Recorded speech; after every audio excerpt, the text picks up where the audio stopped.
हरे कृष्णा। श्रीमद् भगवद गीता अध्याय संख्या 2 श्लोक संख्या 54 से लेके और 72 तक समरी है, शॉर्ट में किया जाएगा। 54वां श्लोक पढ़ता हूँ। अर्जुन उवाच स्थित प्रज्ञस्य का भाषा समाधिस्थस्य केशव सिद्धि किम प्रभाषेत किमासीत व्रजेत किम।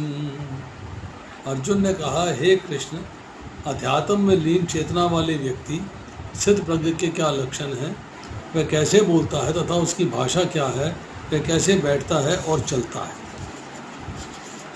अर्जुन का ये प्रश्न आया है भगवान के, जो भगवान ने उसको कहा है, जो समझाया है उसके उत्तर में।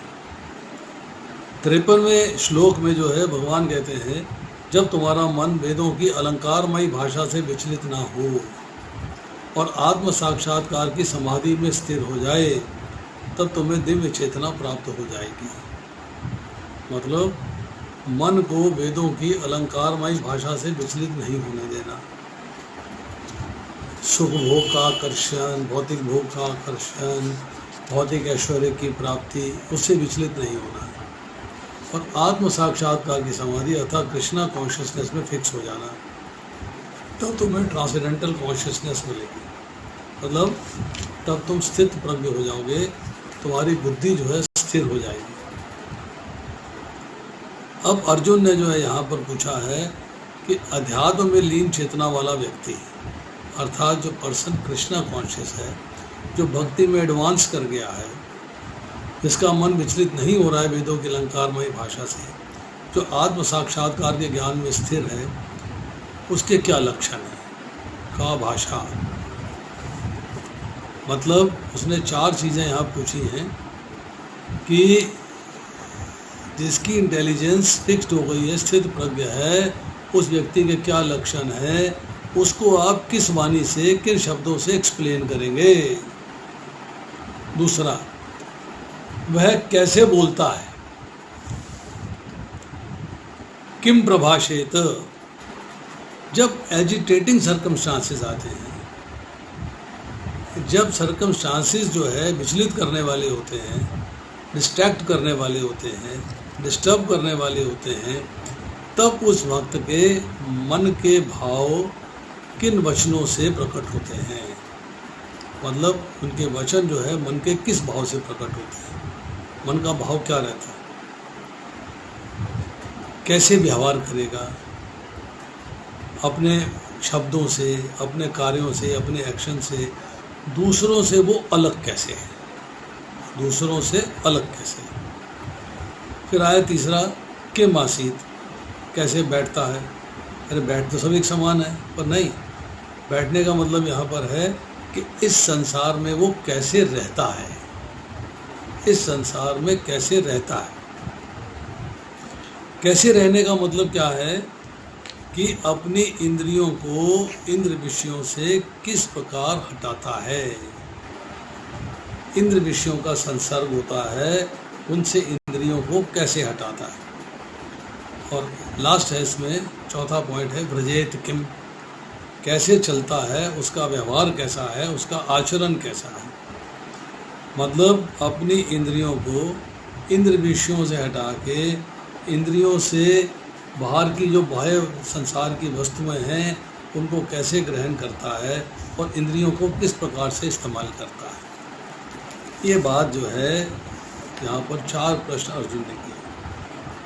अब भगवान इसका उत्तर देना शुरू करते हैं। Start answering. श्लोक संख्या 55। प्रजाहति यदा कामान सर्वान् पार्थ मतगतान् आत्मनि एव आत्मना तुष्टा स्थित प्रज्ञ तदा उच्यते। श्री भगवान ने कहा, हे पार्थ, जब मनुष्य मनोरथ से उत्पन्न होने वाली इंद्र तृप्ति की समस्त कामनाओं का परित्याग कर देता है और जब इस तरह से विशुद्ध हुआ उसका मन आत्मा में संतोष प्राप्त करता है, तो विशुद्ध दिव्य चेतना को प्राप्त अर्थात स्थित प्रज्ञ कहा जाता है। अब स्थित प्रज्ञ की यहाँ पर डेफिनेशन दी जा रही है कि स्थित प्रज्ञ की डेफिनेशन क्या है।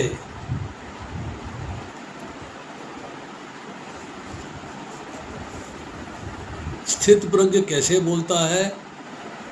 जब वह प्रतिकूल विचलित करने वाली परिस्थिति में आ जाता है।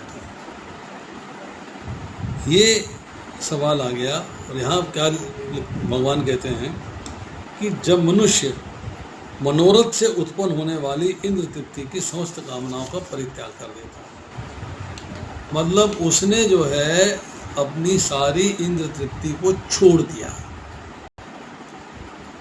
बिल्कुल कामना का कुछ भी अंश उसके अंदर नहीं है, नो डिजायर्स एट ऑल। जब कामनाएं समाप्त हो जाती हैं तो मन शुद्ध हो जाता है, और मन शुद्ध जो है फिर वो मन शुद्ध होने के बाद अब उसके मन के अंदर इंद्रिय भोग तो आया नहीं, भौतिक संसार का आकर्षण तो आया नहीं, तो उसके मन के अंदर जो है अब भगवान और आत्मा इन दोनों का ध्यान आता है, इन दोनों के संबंध को समझता है और आत्मा में संतोष प्राप्त करता है, ही रिमेन्स हैप्पी। तब उसे जो है स्थित प्रज्ञ कहा जाता है। श्लोक संख्या 56। दुखेषु अनुद्विग्न मना सुखेषु विगत स्पृहा वीतराग भय क्रोधा सिद्धि मनि उच्यते। मतलब वो कैसे बोलता है जो हमने चर्चा करी थी, उसका आंसर देते हैं भगवान 56 और 57वें श्लोक में। वे किस तरह बैठता है इसका आंसर देते हैं 58 से लेकर 63वें श्लोक में। और किस तरह चलता है, व्यवहार कैसे करता है, इंद्रियों को वश में कैसे करता है, इसका उत्तर देते हैं 64 से 71वें श्लोक में। तो इसके अनुवाद में लिखते हैं, जो त्रय तापों के होने पर भी मन में विचलित नहीं होता अथवा सुख में प्रसन्न नहीं होता, जो आसक्ति भय तथा क्रोध से मुक्त है, वह स्थिर मन वाला मुनि कहलाता है। वीत राग भय क्रोधा। राग मतलब संसार के सुख भोग का, पदार्थों का रंग जो मन पर चढ़ जाता है। भय कि संसार में जो चीज़ें हमें अवेलेबल हैं उनकी प्राप्ति में विघ्न होने पे डर रहता है, छिन ना जाए तो डर लगता है। अक्रोध, अगर व्यक्ति निर्बल है या उसे किसी चीज़ की प्राप्ति नहीं हो पाती है भोग पदार्थों की, तो वो क्रोध कहता है। इन सब से वो मुक्त है, इन सब से वो डिस्टर्ब नहीं होता है। और स्थिर मन वाला मुनि क्या है कि ज्ञान प्राप्त करता है, पूर्ण ज्ञान प्राप्त करता है, शास्त्रों का ज्ञान प्राप्त करता है, भगवान का ज्ञान प्राप्त करता है, परंतु शांत रहता है, शांत रहता है। मतलब उसने जो है संपूर्ण ज्ञान प्राप्त करके भी शांति की अवस्था प्राप्त करी है। Now he remains silent. यहाँ पर जो है मुनि की चर्चा आ रही है कि मुनि किसे कहते हैं,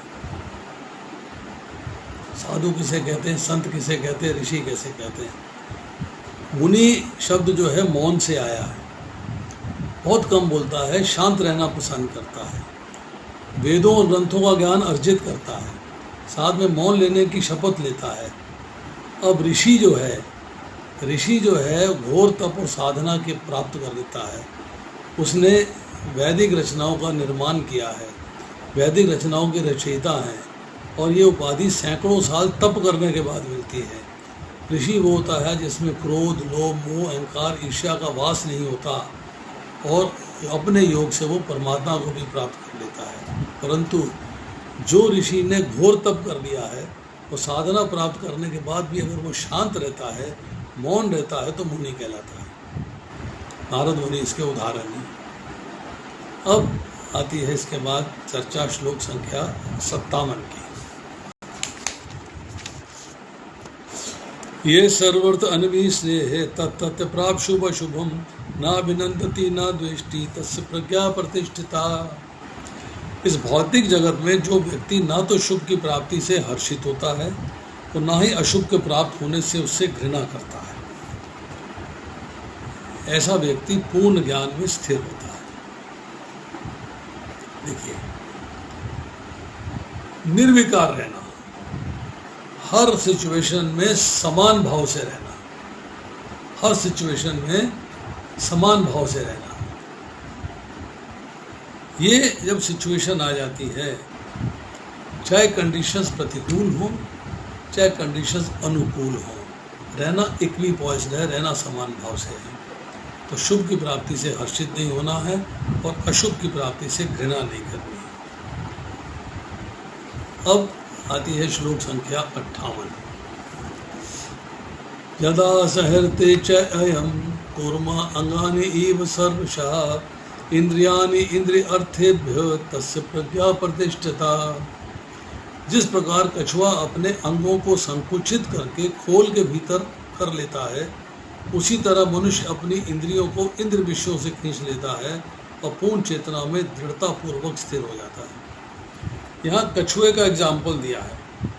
4 हाथ पैर होते हैं, एक मुख होता है, एक पूंछ होती है।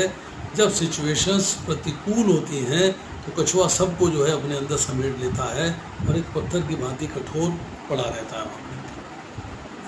यहाँ कहा जा रहा है कि जब आपको इंद्र विषय डिस्टर्ब करते हैं, इंद्रियों को इंद्र विषय अट्रैक्ट करते हैं, तब आपने क्या करना है कि इंद्रियों को इंद्र विषयों से खींच लेना है, अलग कर लेना है। जैसे कछुए में 6 अंग होते हैं, मनुष्य में भी 6 अंग हैं, 5 इंद्रियां हैं और 1 मन है। मतलब आपने जो है अपने इंद्रियों को इंद्र विषयों से खींच लिया, समेट लिया।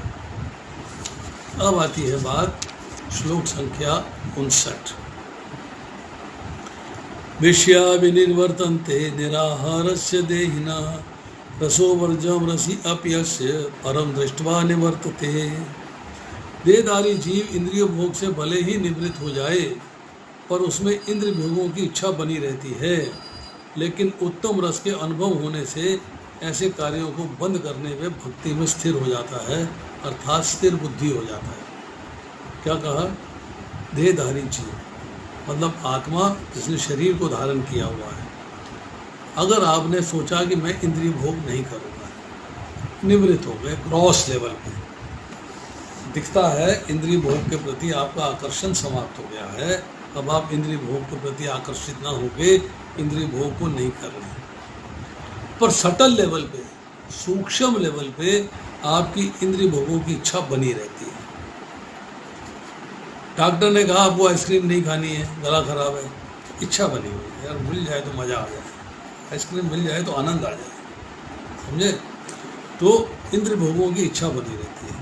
पर भगवान कहते हैं जब उत्तम रस का अनुभव हो जाता है, मीन्स एक सुपीरियर थिंग इज अवेलेबल, फिर inferior thing is not required. Cycle चलाते थे, स्कूटर आ गया, साइकिल छोड़ दिया, कार आ गई, स्कूटर छोड़ दिया। तो इसी तरीके से जब आप जो है कृष्णा कॉन्शियसनेस में आ जाते हो, भगवान का रस मिलना शुरू हो जाता है, भगवत सेवा का रस मिलना शुरू हो जाता है, तब आप जो है ये छोटी मोटी चीज़ें जो है भौतिक ऐश्वर्य की, उनको भूल देते हैं। अब जब निराहार की बात हो रही है, या तो इच्छा है बीमारी से, बीमारी हो गई, कष्ट हो गया तो भोजन का त्याग कर दिया, या संपूर्ण विषयों का त्याग करके एकांत में बैठना और इंद्रियों को इंद्र विषयों से हटा लेना, दैट इज देयर।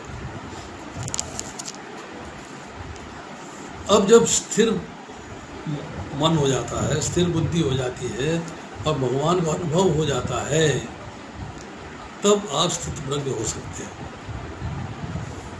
अब श्लोक संख्या 60। यत्ता अपि कौन्तेय पुरुषस्य विपश्चिताय इंद्रियाणि प्रमाथीनि हरन्ति प्रसभम मनाय। हे अर्जुन, इंद्रियां इतनी प्रबल तथा वेगवान हैं, उस विवेकी पुरुष के मन को भी बलपूर्वक हर लेती हैं जो उन्हें वश में करने का प्रयत्न कर रहा हो। अब आपने अपने मन को लगा दिया इंद्रियों को वश में करने के लिए, पर भगवान क्या बता रहे हैं कि इंद्रियां बड़ी प्रबल हैं, बड़ी वेगवान हैं, वो मन को भी हर लेती है, मन भी फेल हो जाता है। जैसे उदाहरण दिया गया है रथ का, 5 घोड़े जुते हुए हैं, लगाम मन है, पीछे सारथी बुद्धि बनी बैठी है, तो अगर 5 इंद्रियां, कोई यहाँ जा रहा घोड़ा, कोई इधर जा रहा घोड़ा, कोई यहाँ जा रहा घोड़ा, कोई यहाँ जा रहा घोड़ा, लगाम से सारथी कंट्रोल करने की बहुत कोशिश कर रहा है, पर घोड़े इतने बलवान हैं कि वो उसके कंट्रोल में नहीं आते। वो इंद्रियां जो है मन को भी हर लेती हैं, मन को अपने रास्ते लगा लेती हैं। इंद्र विषयों से कनेक्शन करके मन को अपने रास्ते पे लगा लेती हैं। उसके बाद है श्लोक संख्या 61। तानि सर्वाणि संयम्य युक्तासीत मत्परा वशे ही यस्य इंद्रियाणि तस्य प्रज्ञा प्रतिष्ठिता। जो इंद्रियों को पूर्णतया वश में रखते हुए इंद्रियन संयमन करता है और चेतना मुझ में स्थिर कर देता है, ये मनुष्य स्थिर बुद्धि कहलाता है। मतलब इंद्रियों को पूर्णतया कंट्रोल कर लिया, मन के वश में इंद्रियां आ गई। You have reached that stage. आप उस स्थिति में आ गए हो, वो स्थिति आपने अचीव कर ली है और अपनी कॉन्शियसनेस को, अपने मन को, अपनी बुद्धि को, अपनी चेतना को भगवान में स्थिर कर देते हो। बाएं दाएं भटकने नहीं देते, भौतिक संसार के आकर्षण में पड़ने नहीं देते। इसका मतलब है अब आप स्थिर बुद्धि हो। उसके बाद आती है श्लोक संख्या 62 और 63। दो श्लोक हैं, बड़े इंपॉर्टेंट है। ध्यायतो विषयान पुंसा संगतेषु उपजायते संगात संजायते कामा कामात् क्रोध विजायते क्रोधाद् भवति सम्मोह सम्मोहा स्मृति विभ्रमा स्मृति भ्रांत बुद्धि नाशो बुद्धि नाशात् प्रणश्यति। इंद्र विषयों का चिंतन करते हुए मनुष्य की उनमें आसक्ति उत्पन्न हो जाती है, फिर आसक्ति से काम उत्पन्न होता है और फिर काम से क्रोध उत्पन्न होता है, क्रोध से पूर्ण मोह होता है, मोह से स्मरण शक्ति का विभ्रम हो जाता है। जब स्मरण शक्ति भ्रमित हो जाती है तो बुद्धि नष्ट हो जाती है, बुद्धि नष्ट हो जाने से मनुष्य पुनः भवकूप में गिर जाता है। एक प्रोसेस बताया, बैक टू भवकूप, मतलब भौतिक संसार में पुनः आने का रास्ता बता दिया। दोबारा क्या रास्ता बताया कि आप जब इंद्र तृप्ति करते हो, आपकी इंद्रियों का इंद्र विषयों से कनेक्शन हो जाता है, तो आपके अंदर उनको देखने के बाद, उनको समझने के बाद, उनको सुनने के बाद, स्पर्श करने के बाद, सूंघने के बाद, जो भी चीज़ है अकॉर्डिंगली जो भी इंद्रिय यूज हो रही है, तो आपकी उसमें आसक्ति हो जाती है, अट्रैक्शन हो जाती है। ये होना चाहिए मेरे पास, आई मस्ट है, ये मेरे पास आना चाहिए। जब आसक्ति हो जाती है तो उससे फिर इच्छा प्रकट होती है, देन यू गेट इच्छा। अब जो इच्छा है, इच्छा के भी कई रूप हैं। जैसे कि ये वस्तु मुझे मिल जाए, ये इच्छा है। कामना पूरी हो जाने की संभावना हो जाएगी तो आशा है। कामना पूरी हो जाए तो और चाहिए, लोभ है। अधिक मात्रा में लोभ हो जाए तो तृष्णा है। और अप्राप्त वस्तु की चाहना करना स्पृहा है। मतलब आप जो है डिज़ायर्स के लेवल पे बढ़ते जाते हो। यस, तृष्णा के लेवल पे आ गए, मतलब अनलिमिटेड डिज़ायर्स, अनलिमिटेड डिज़ायर्स। आपकी डिज़ायर जो है अनलिमिटेड हो गई। एक स्वामी जी जो है एक राज्य में से गुजर रहे थे, तो मन किया कि राजा से मिल लिया जाए। राजा के पास गए, राजा ने प्रणाम किया, तो राजा कहने लगा कि मैं आपकी क्या सेवा करूं।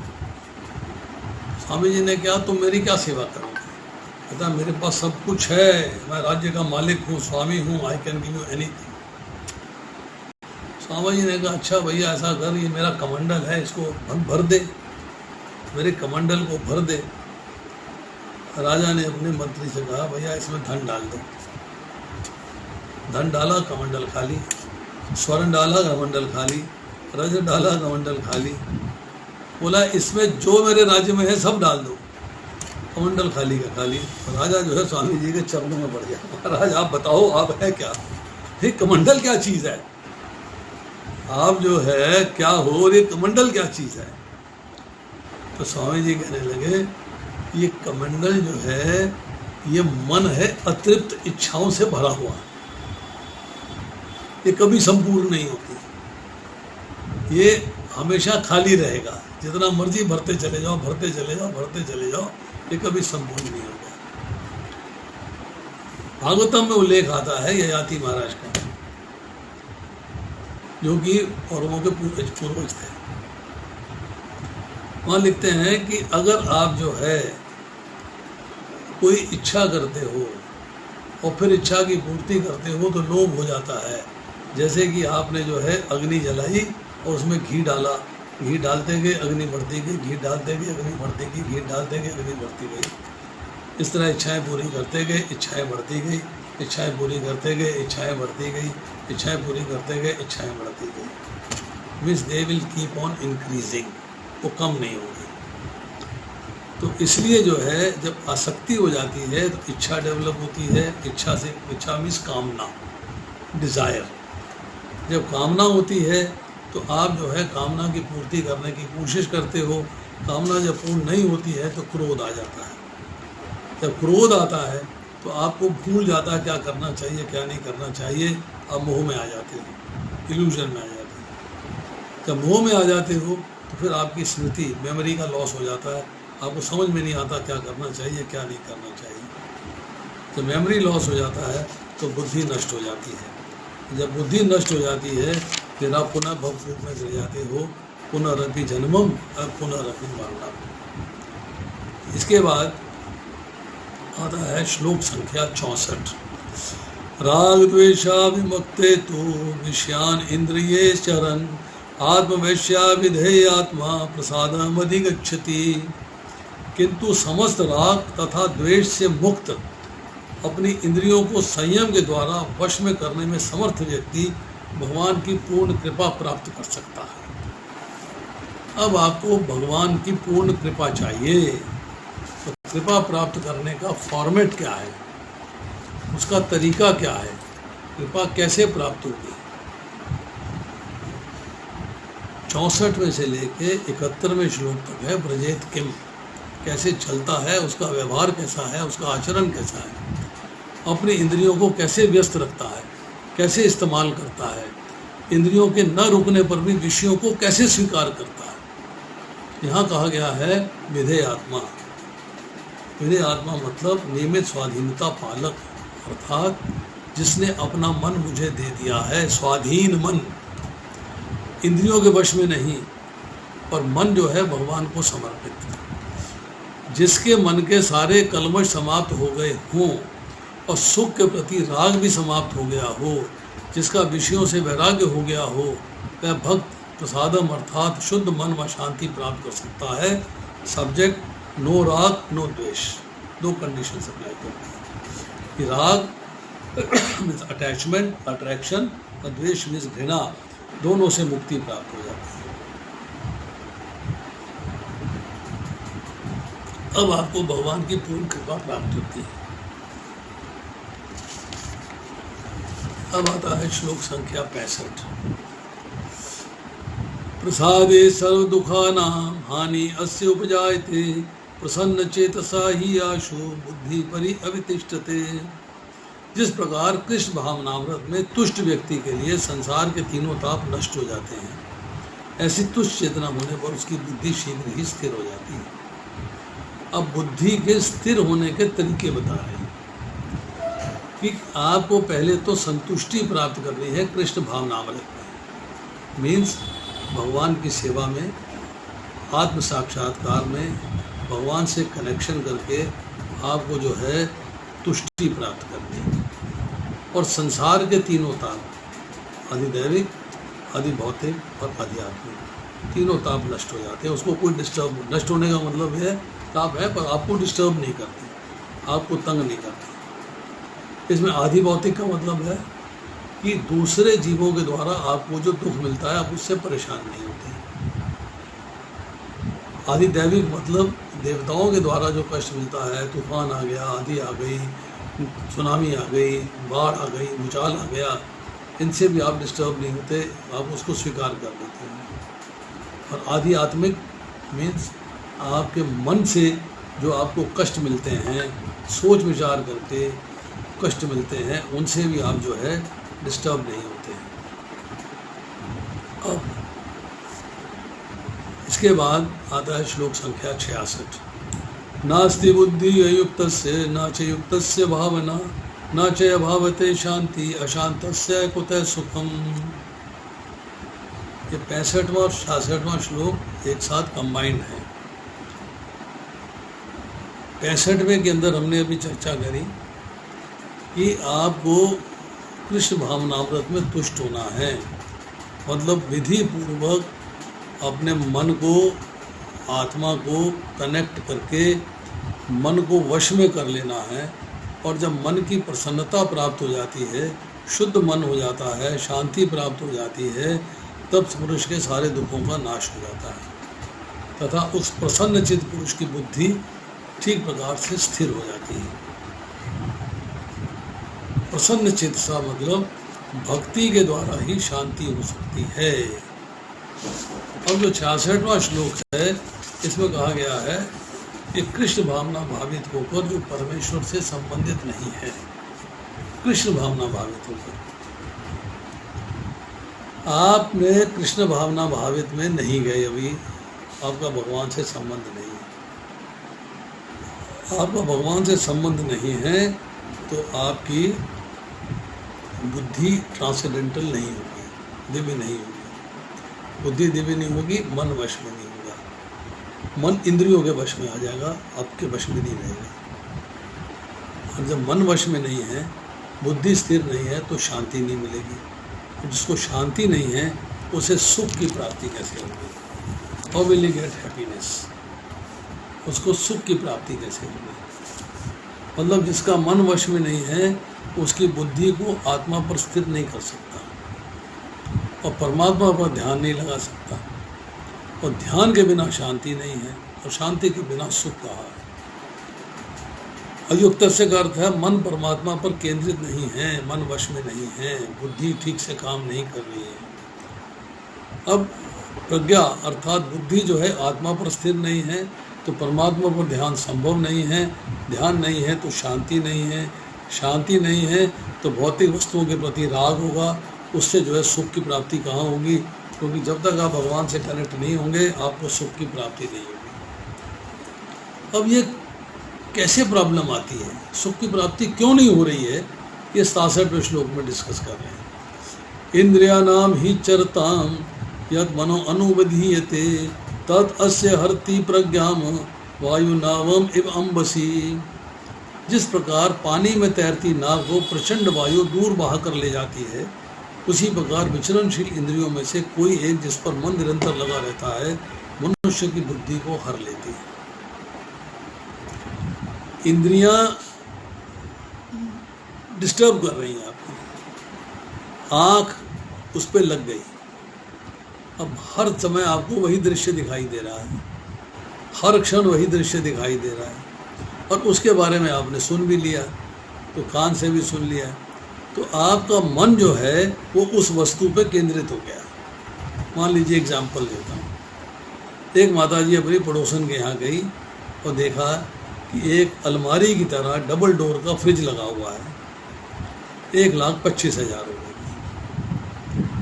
की। उन माता ने, जो पड़ोस की माता थी, उसने जो है इन माताजी को उस फ्रिज की सारी क्वालिटीज़ बता दी, ऐसा है, ये है, वो है, इतना बड़ा फ्रीज़र है, इतना बड़ा, इसमें ये दरवाज़ा इतने मोटे मोटे, इतना सामान उसके अंदर आ जाता है, मतलब सारी क्वालिटीज़ उसकी अच्छे तरीके से एक्सप्लेन कर दी। वो बिजली बड़ी कम खाता है, बड़ा सुंदर लगता है, मुझे तो इसमें बड़ा आनंद आता है। तो माता जी ने फ्रिज देख भी लिया और फ्रिज के बारे में सुन भी लिया। अब उनका मन जो है उसमें आसक्त हो गया। अब मन आसक्त हो गया है, अर्थात इंद्रिय जो है आँख के आगे हर समय उस फ्रिज का दृश्य बना रहता है। तो विचरणशील इंद्रिय मतलब आँख है विचरणशील इंद्रिय जो कि उस फ्रिज के ऊपर लग गई है, और मन जो है उस फ्रिज के ऊपर फिक्स हो गया है। तो क्या होगा? ऐसा फ्रिज ला दो ना, हमारे घर में भी होना चाहिए ना, कर दो ना ऐसे फ्रिज का इंतजाम। भाई मेरे पास पैसे नहीं हैं, अरे पड़ोसन के पास हैं, पड़ोसी का पति भी तो आपके ऑफिस में काम करता है, उसके पास है, और आप कहते हो मेरे पास नहीं है। देखो ऐसा है कि वो बेईमानी करता है, मैं बेईमानी नहीं करता। अरे एक बार कर लो, फ्रिज आ जाएगा, उसके बाद नहीं करना, एक बार कर लो बस। तो बुद्धि हर ली गई, बेईमानी कर ली, बुद्धि हर ली गई, बेईमानी कर ली। क्यों? कि वो इंद्रिय जो है बार बार विचलित होके विचरण करके उसी फ्रिज में जा अटकती थी। इसके आगे 68वें श्लोक में भगवान कहते हैं, तस्माद् यस्य महाबाहो निगृहीतानि सर्वशः इंद्रियाणि इंद्रिय अर्थेभ्यो तस्य प्रज्ञा प्रतिष्ठिता। अतः हे महाबाहो, जिस पुरुष की इंद्रियां अपने अपने विषयों से सब प्रकार से विरत होकर उसी की बुद्धि निसंदेह स्थिर है। मतलब ये भगवान ने यहाँ पर स्थिर बुद्धि का कनेक्शन बता दिया कि स्थिर बुद्धि कैसे होगी। मतलब इंद्रियों को इंद्र विषयों से हटा के कंट्रोल में करना है। That is the only way, that is the only answer. ना राग होना चाहिए, मतलब आसक्ति नहीं होनी चाहिए। इंद्रियों में शक्ति नहीं है कि वो तंग करें। कब? जब आप उन्हें कंट्रोल में कर लोगे। जैसे सांप के दांत निकाल दिए जाते हैं तो विष की दांत थैली निकाल दी जाती तो सांप बेकार हो जाता, काम नहीं कर पाता। इसी तरह जब इंद्रियां जो हैं आपके वश में आ जाएंगी, इंद्रियां आपके कंट्रोल में आ जाएंगी, तब इंद्रियों को जहाँ आप चाहोगे वहाँ लगेंगी। इंद्रियों को भगवान की सेवा में लगा दिया, मस्ती आ गई। फिर आपको जो है भौतिक संसार आकर्षित नहीं करेगा, भौतिक संसार में आपकी इंद्रियां नहीं जाएंगी, क्योंकि इंद्रियों को आपने अब जो है भगवान की सेवा में लगा दिया। अब आता है श्लोक संख्या 69। बड़ा इंपॉर्टेंट श्लोक है ये, बहुत मुश्किल भी है समझना। या निशा सर्वभूतानां तस्यां जागृति संयमी यस्यां जागृति भूतानि सा निशा पश्यत मुनय। जो सब जीवों के लिए रात्रि है वे आत्म संयम के जागने का समय है। जो समस्त जीवों के जागने का समय है वे आत्मनिरीक्षक मुनि के लिए रात्रि है। बड़ा टेढ़ा अनुवाद है। जो समस्त जीवों के लिए रात्रि है वे आत्म संयम के जागने का समय है। मतलब रात्रि का मतलब होता अंधकार, अंधकार का मतलब होता अज्ञान।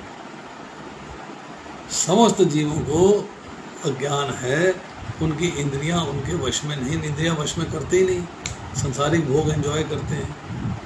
ना इंद्रियां वश में है ना मन वश में है।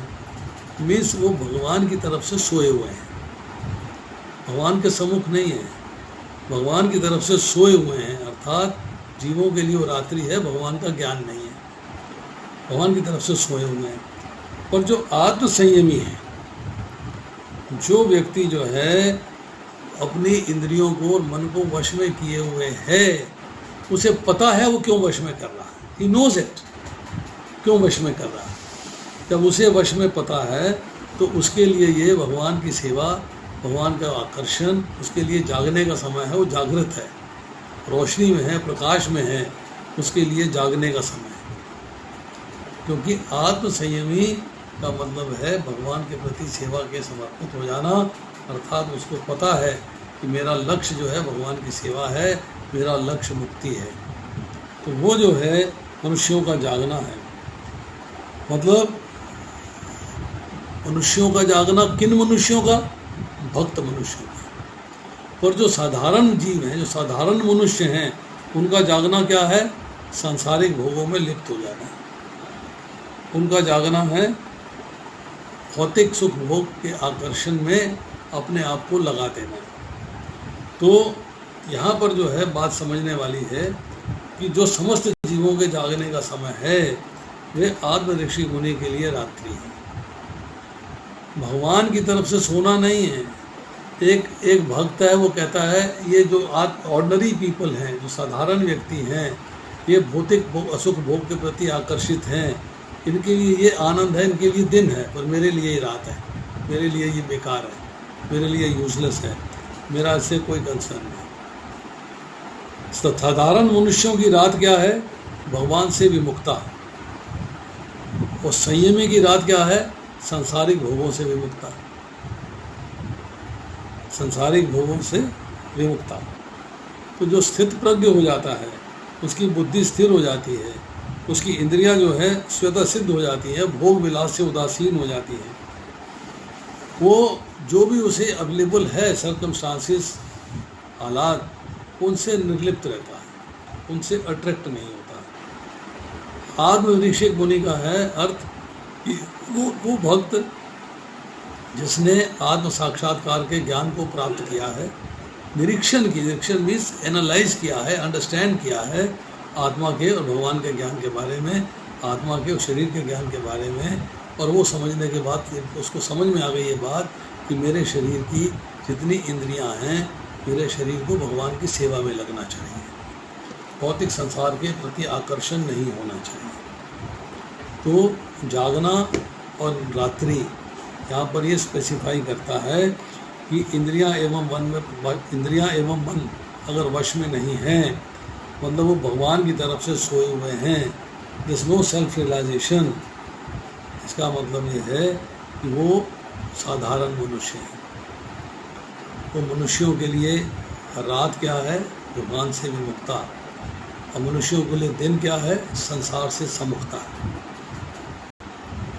भक्त के लिए रात क्या है? संसार से विमुक्ता, और दिन क्या है? भगवान से समुक्ता, भगवान के प्रति आकर्षित हो जाना। अब आती है श्लोक संख्या 70। आपूर्यमानम अचल प्रतिष्ठम समुद्रम आपा प्रविशान्ति यद्वता तद्वत् कामयं प्रविशन्ति सर्वे स शांति आपनोति न काम कामी। जो पुरुष समुद्र में निरंतर प्रवेश करते रहने वाली नदियों के समान इच्छाओं के निरंतर प्रवाह से विचलित नहीं होता और सदैव स्थिर रहता है, वही शांति प्राप्त कर सकता है, दूसरा नहीं जो ऐसी इच्छाओं को तुष्ट करने की चेष्टा करता है। उदाहरण दिया है भगवान ने। क्या उदाहरण दिया है? कि जैसे समुद्र के अंदर नदियां निरंतर प्रवेश करती रहती हैं पर समुद्र विचलित नहीं होता, इसी तरह इच्छाएं मनुष्य के अंदर आती रहती हैं तो मनुष्य उनसे विचलित नहीं होता है। इच्छाएं आती हैं, उनसे विचलित नहीं होता, स्थिर रहता है, इच्छाओं की पूर्ति करने की कोशिश नहीं करता, इच्छाओं को तुष्ट करने की चेष्टा नहीं करता, वो मस्त रहता है। ठीक है, आई है, न्यूट्रल हूँ मैं, मेरे को उनसे कोई संबंध नहीं, मेरा कोई रिलेशनशिप नहीं है, I am not concern with them. क्योंकि इच्छा जो है भगवान की सेवा की नहीं थी, इच्छा भोग विलास की थी, तो भोग विलास की इच्छाओं के प्रति वो इग्नोर कर देता है। इच्छाएं ज़रूर आती हैं, चीज़ें अट्रैक्ट करती हैं, परंतु उनसे अन्यमनस्क हो जाता है, इनडिफरेंट हो जाता है, उनसे कंसर्न नहीं रखता है, उनसे प्रति अट्रैक्शन नहीं होता। अब आती है श्लोक संख्या 71। विहाय कामान यस्सर्वान् पुमान् चरति निष्प्रह निर्मम निरंकार सह शांति मधिगच्छति।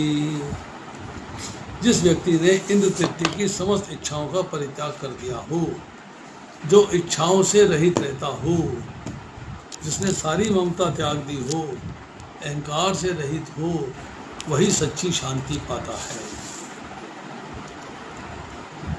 विहाय कामान, कर्म योग में संपूर्ण कामनाओं का त्याग।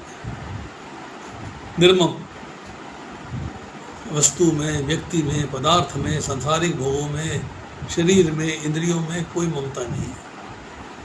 निरंकार, कोई अहंकार नहीं, मैं कोई अहंकार नहीं। जब संसार की कामना, स्पृहा, ममता, अहंता छूट जाती है तब शांति प्राप्त होती है। संसार की कामना छूट जाए, स्पृहा छूट जाए, ममता छूट जाए, अहंकार छूट जाए तो शांति प्राप्त होती है। स्पृहा का अर्थ होता है अप्राप्त वस्तु की जरूरत। अब अहंता तथा ममता से रहित कैसे हो जाए, ये एक इम्पॉर्टेंट पॉइंट है। कर्म योग के अनुसार है कि मेरा कुछ भी नहीं, मुझे कुछ नहीं चाहिए, आई डोंट नीड एनीथिंग, मुझे सिर्फ भगवान की सेवा करनी है बस, और मेरा कोई लक्ष्य नहीं।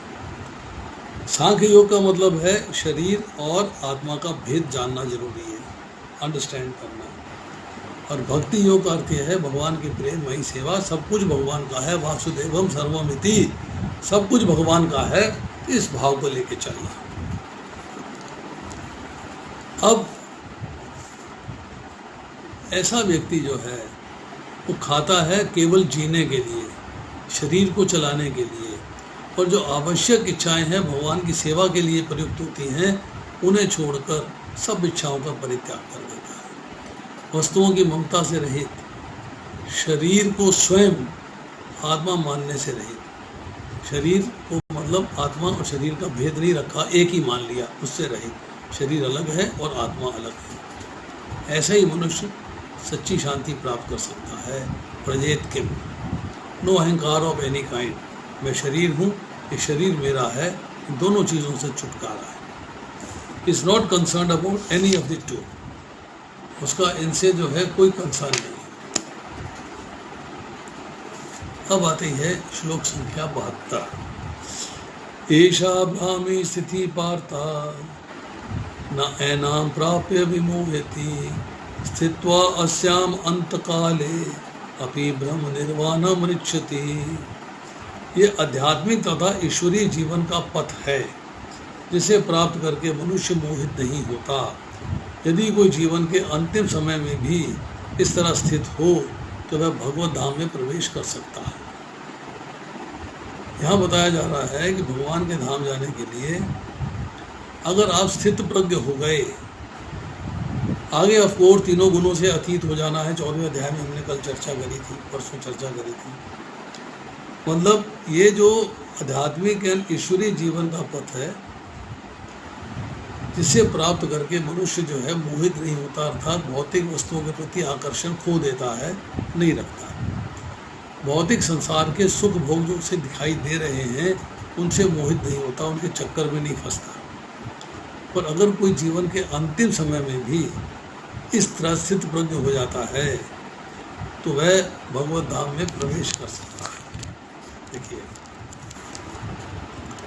ये प्लेटफॉर्म है सेल्फ रियलाइजेशन का। ब्राह्मी, जिसे ब्रह्म की प्राप्ति हो जाए, स्थित प्रज्ञ होने पर केवल भक्ति के द्वारा ही स्थित प्रज्ञ हुआ जाता है, और यही ब्रह्म निर्वाण को प्राप्त करवाती है।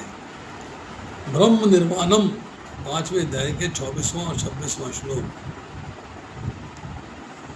भगवान के प्रति समर्पित हो जाना और मटेरियल बॉडी से अपने संबंध को ग्रेजुअली समाप्त कर देना। अब जो टॉपिक्स जो हैं इसमें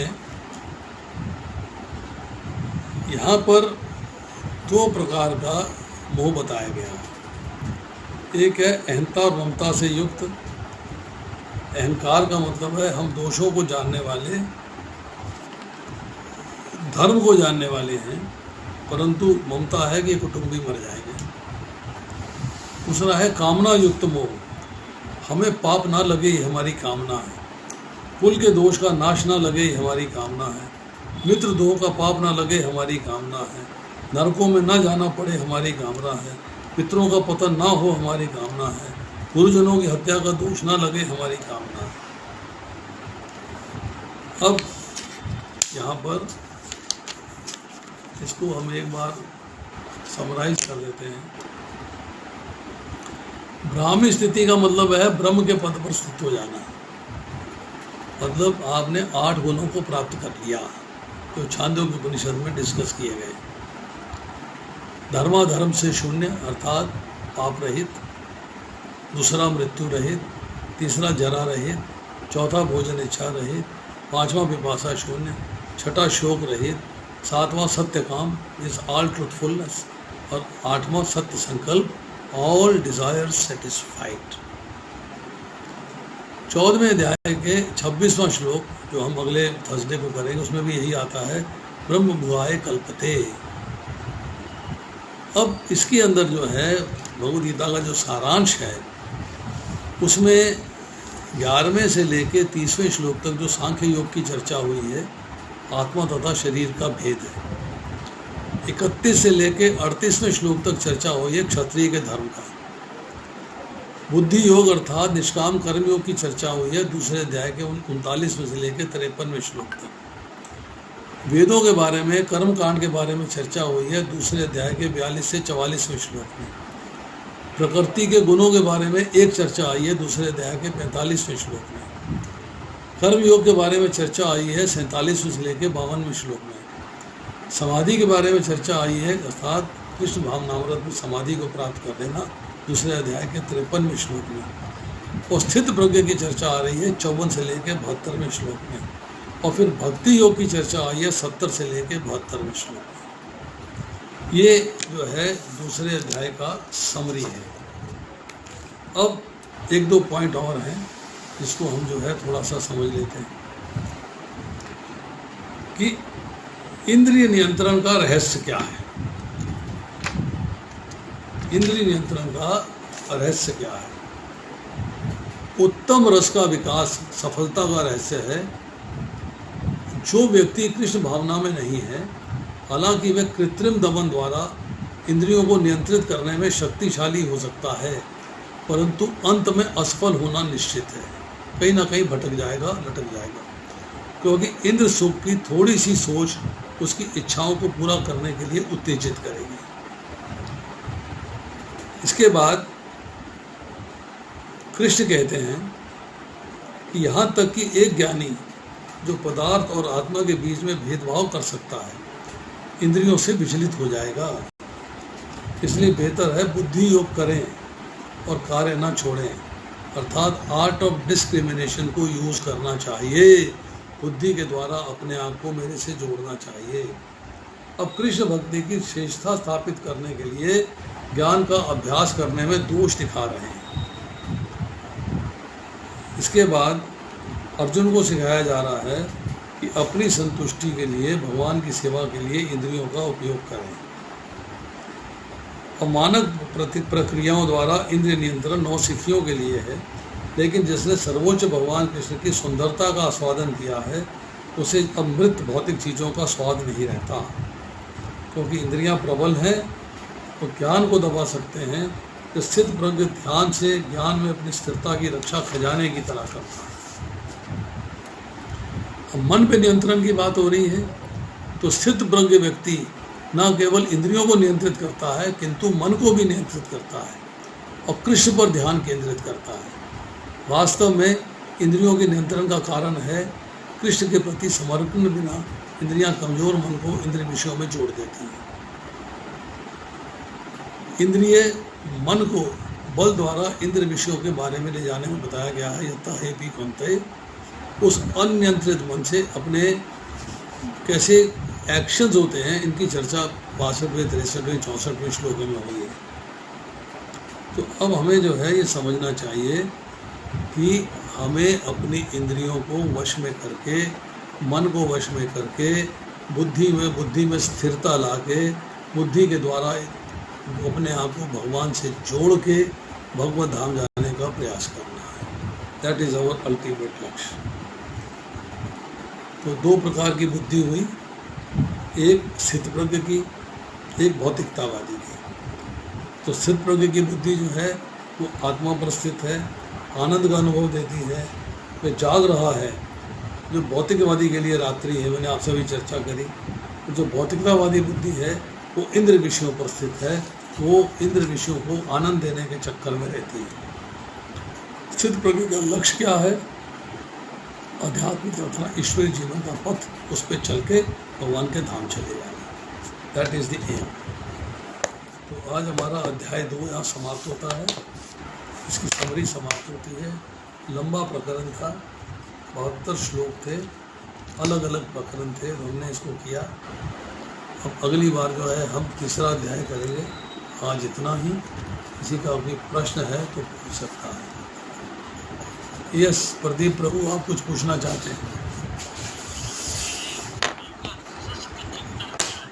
आवाज़ नहीं आ रही प्रभु, आवाज़ पैदा करो। No voice.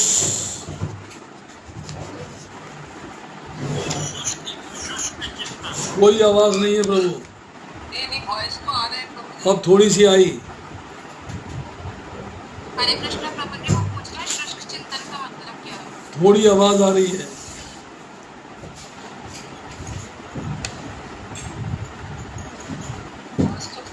माइक जो है उसके आगे जरा अपना आवाज़ को पहुंचाओ, तब बात समझ में आएगी। मेरे को कोई आवाज़ नहीं आ रही किसी की।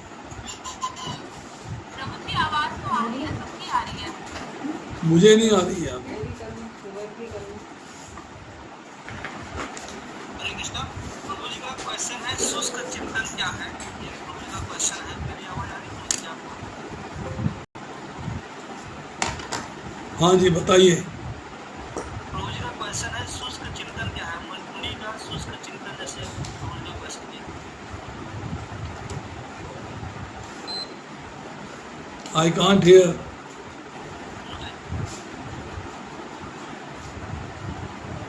प्रभु जी वो पूछ रहे हैं मुनि का शुष्क चिंतन क्या है?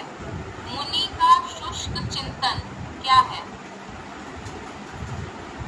वो मैंने आपको बताया ना अभी, ज्ञान प्राप्त करता है, अच्छा ज्ञान प्राप्त करता है, फिर शांत रहता है, सोचता रहता है, बस इसे शुष्क कहते हैं। प्रभु जी 59वें श्लोक में ये बताया है, एक 59वां श्लोक बोल रहा हूँ कि अल्पज्ञानी व्यक्तियों के लिए इंद्रिय संयमन के लिए अष्टांग योग गतिविधि की प्रभु जी दो लोगों के प्रश्न हैं, एक शम्मी प्रभु और एक प्रदीप गोयल प्रभु। आपकी आवाज़ मुझे नहीं आ रही है, आप इस क्लास के बाद मुझे फ़ोन कर दीजिएगा, then I will answer your questions. I can't hear you. या तो जूम में गड़बड़ है या आपके माइक में गड़बड़ है। लॉग आउट करके फिर से दोबारा से रीलॉग इन करता हूँ। आप दोबारा से लॉग ऑन करिए। प्रभु जी बाकी सबको आवाज आ रही है। अब थोड़ी सी आवाज़ आई आपकी। लेकिन आवाज तो बहुत क्लियर अब आई है। आपको क्यों नहीं जा रही? बस उनकी नहीं आ रही थी। नेहा बोलो तुम। प्रभु जी क्वेश्चन तो कोई नहीं है, बस यही कहना था ये चैप्टर 2 बहुत सुंदर है। इतनी चीजें एक्सप्लेन की हुई है, कितना कुछ इसमें सीखने को मिल रहा है।